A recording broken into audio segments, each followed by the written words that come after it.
Kokia šio lietuvių kalbos konkurso pagrindinė idėja?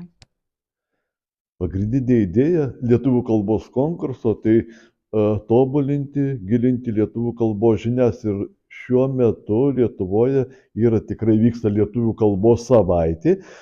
Ir tiesiog šiuo metu į mūsų Šiaulių skyrių atvažiavo svečiai iš visos Lietuvos. Tai Kaunas, Panevėžys, Klaipėda, Vilnius. Daug mokinių atvažiavo sudalyvauti lietuvių kalbos konkurse.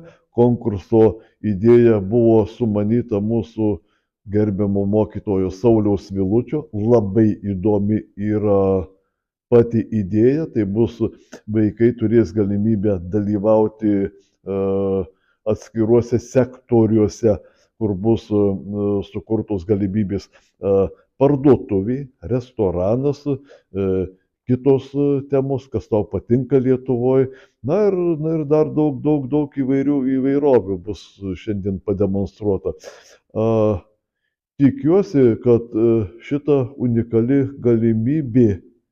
galimybė tas, kas nuo mūsų Šiaulių skyriaus prasidėjo, taps to tęstiniu konkursu ir kituose skyriuose, kadangi šiuo metu labai daug tenka girdėti ir politikuojančių žmonių, kad sunkiai integruojasi atvykę Ukrainos piliečiai į Lietuvą.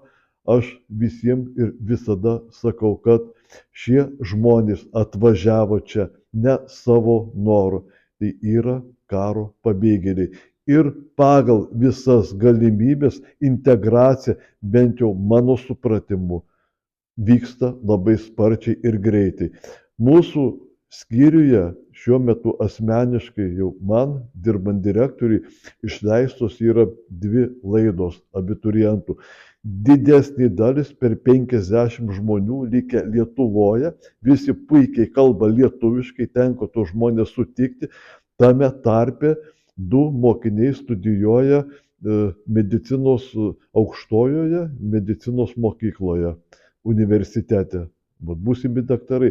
Taip, kad viskas integracija tikrai vyksta labai atsakingai ir sparčiai. Tik tai nereikia daryti dirbtinių kliučių, nereikia politikuoti, nereikia kaip politikam lipti ant bačkos ir sakyti, kad viskas čia yra, gal ne taip, kaip tas procesas ne taip stabiliai vyksta, taip kaip jie norėjo.